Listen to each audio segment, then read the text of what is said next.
Hello guys, कैसे हो आप सब। गाइस, आज का जो टॉपिक है वो गॉस प्रमेय है और ये क्लास 12th का टॉपिक है फिजिक्स का। और ये बोर्ड एग्ज़ाम के लिए काफ़ी महत्वपूर्ण टॉपिक है, कृपया इसको अच्छे से ध्यान से समझना। तो इस टॉपिक को करने से पहले सबसे पहले आपको एक थ्योरी लिखनी है।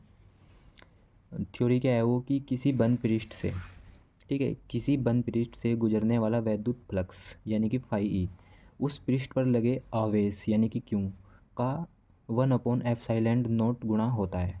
ठीक है, ये छोटी सी लाइन लिखनी है आपको। और फिर इस लाइन के बाद आपको क्या करना है, देखना है कि किसी बंद पृष्ठ से गुजरने वाला वैद्युत फ्लक्स क्या होता है। वैद्युत flux phi E, phi E equal to, ठीक है, फाई इक्वल टू उस पृष्ठ पर लगे आवेश का, उस पृष्ठ पर लगे आवेश का 1/एप्सिलॉन नॉट गुणा होता है। ठीक है, इतना लिखना है। और इसको थोड़ा और अच्छे से लिख लेंगे हम। फाई इक्वल टू इस क्यू को इधर लेके जाएंगे तो ये हो जाएगा Q/एप्सिलॉन नॉट। तो यही क्या है, यही गॉस की प्रमेय है और यही हमको सिद्ध करनी है। इतना करने के बाद आप एक डायग्राम बनाओगे। इसमें डायग्राम कैसा है, सबसे पहले देखो, एक आपको ऐसा गोला बनाना है, छोटा सा बनाना है ऐसे। ठीक है, और यहाँ पे एक कोई बिंदु है, बिंदु ओ, बिंदु ओ से आर दूरी पर पी कोई बिंदु है। ठीक है, ये पी है, पी कोई बिंदु है। यहाँ इसकी दूरी कितनी है, आर। ठीक है, और अब इसको यहाँ से ऐसे मिला देंगे हम और इधर से ऐसे मिला देंगे।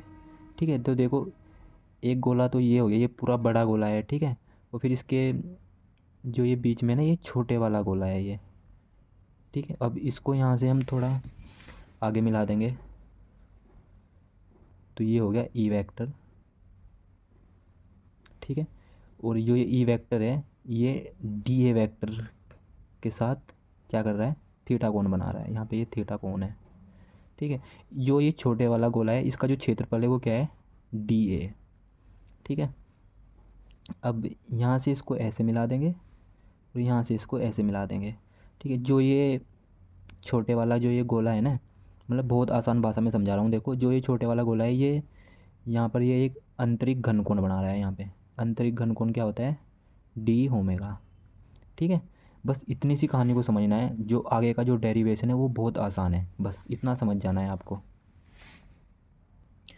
अब इतना करने के बाद आपको यहाँ पे लिखना है कि जो ये यहाँ पे देखो प्लस क्यों भी है यहाँ पे। ठीक है, अब ये प्लस क्यों आवेश के कारण पी बिंदु पर तीव्रता, यहाँ पे लिखेंगे हम प्लस क्यों आवेश के कारण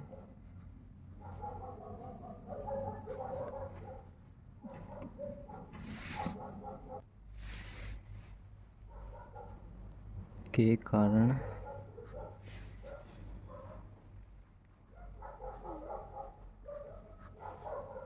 बिंदु पी पर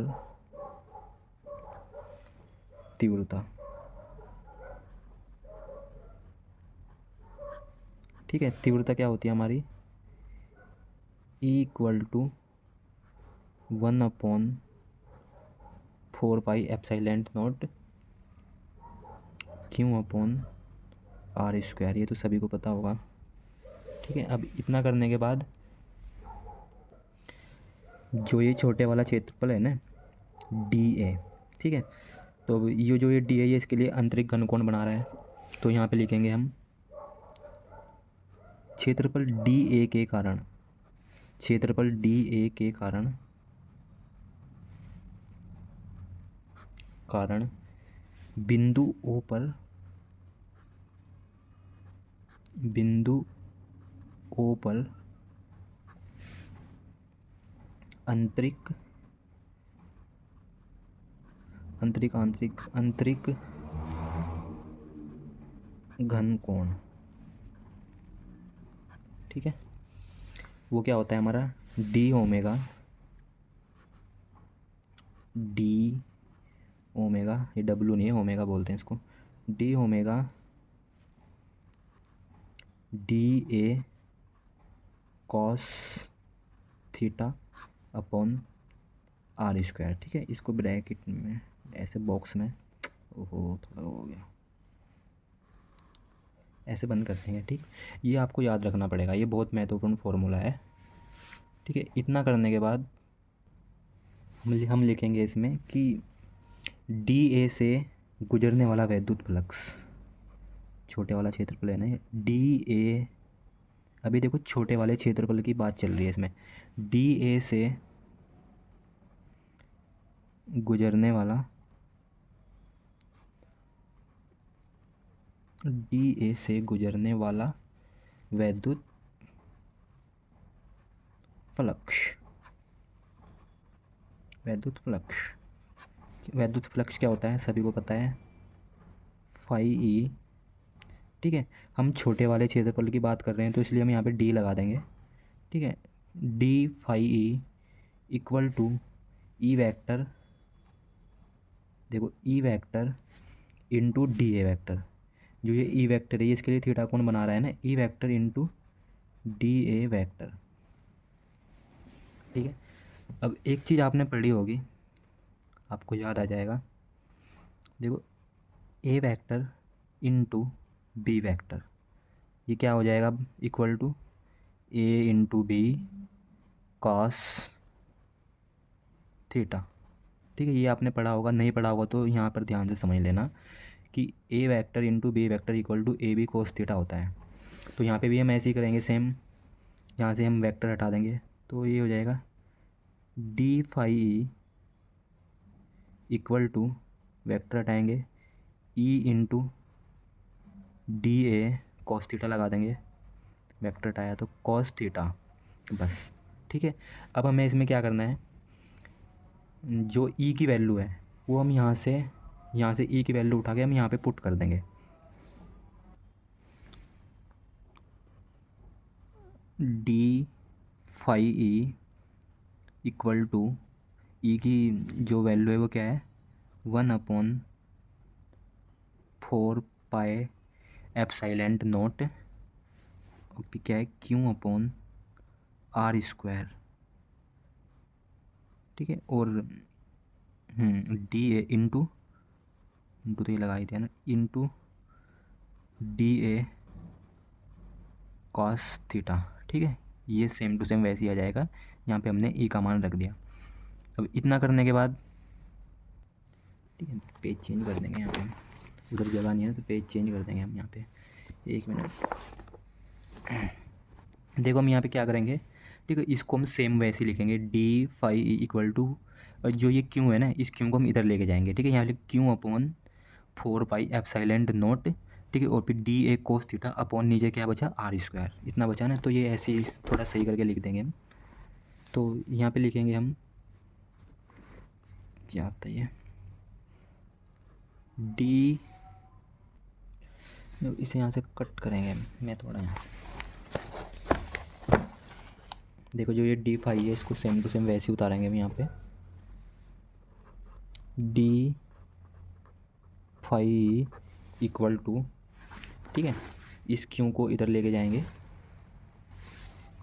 तो ये हो जाएगा Q upon 4 pi epsilon not. तो अब ये एप्सिलॉन क्यू तो इधर चले गया, नीचे क्या बचा आर, ऊपर बचा डी ए कोस थीटा। ठीक है, तो इसको हम यहाँ पे लिख देंगे ऐसे, ऊपर क्या बचा डी ए कॉस थीटा और नीचे बचा आर स्क्वायर। ठीक है, इतना करने के बाद यहाँ पर एक चीज़ ध्यान देना, देखो d omega equal to d A cos theta upon are square. देखो d A cos theta upon are square, ये किसका मान है, डी ओमेगा का मान है ये। तो यहाँ पे हमें देखो यहाँ पे क्या है, D A cos theta upon are square, तो मैं इसकी जगह डी ओमेगा लिख सकता हूँ ना, D phi E equal to Q upon 4 pi epsilon naught, ठीक है, इनटू में डी ओमेगा। ठीक है, आपको पता है ना मैंने डी ओमेगा क्यों लिखा है यहाँ पे, ये मैंने यहाँ से लिखा है क्योंकि मेरे को पता है D D A cos theta upon are square, ये डी ओमेगा का मान है। ठीक है, अब इतना करने के बाद, एक सेकंड यार, पेज थोड़ा कैसा हो। ठीक है, इतना करने के बाद क्या होगा इसमें, फिर अब करेंगे हम यहाँ पे संपूर्ण पृष्ठ से गुजरने वाला वैद्युत फ्लक्स। पहले तो हमने देखो इसके लिए निकाला, यहाँ पे आप देख सकते हो। पहले तो हम इस छोटे वाले गोले की बात कर रहे थे, अब हमें लिखना है संपूर्ण पृष्ठ से गुजरने वाला वैद्युत फ्लक्स। वो क्या होगा, यहाँ पे एक लाइन लिखेंगे हम। ठीक, बोर्ड एग्जाम में भी ऐसे ही स्टेप बाय लिखना है आपको। भाई ये चल क्यों नहीं रहा, ये संपूर्ण पृष्ठ से गुजरने वाला वैद्युत फ्लक्स क्या होगा, फाई ई इक्वल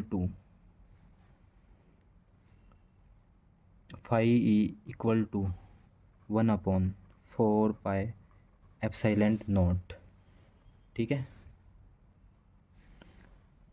यहाँ पे लग जाएगा समाकलन। क्यों लगा समाकलन, क्योंकि संपूर्ण पृष्ठ की बात हो रही है। ठीक है, इसलिए हमने यहाँ पे समाकलन लगा दिया। अब सबको पता होगा कि समाकलन डी ओमेगा का मतलब क्या होता है, 4 पाई। ठीक है, अब फाई इक्वल टू 1 अपॉन 4 पाई एप्सिलॉन नॉट। अब इस पूरे की जगह मैं यहाँ पे 4 पाई लिख सकता हूँ, 4 पाई। ठीक है, अब एक चीज़ देखना यहाँ पे, इस 4 पाई से मैं इस 4 पाई को कैंसिल कर सकता हूँ ना, बिल्कुल कर सकता हूँ।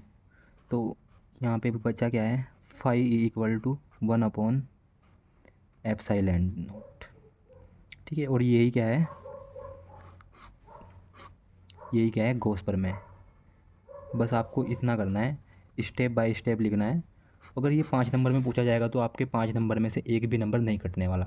ठीक है, अगर ये 3 नंबर में पूछा जाएगा तो तब भी आपका एक भी नंबर नहीं कटने वाला। ठीक है, अगर 3 नंबर में पूछा जाएगा तब भी आपको इतना ही करना है, अगर 5 नंबर में पूछा जाएगा तब भी आपको इतना ही करना है। ठीक है दोस्तों, तो मिलते हैं नेक्स्ट वीडियो में, तब तक के लिए आप अपना ध्यान रखिएगा।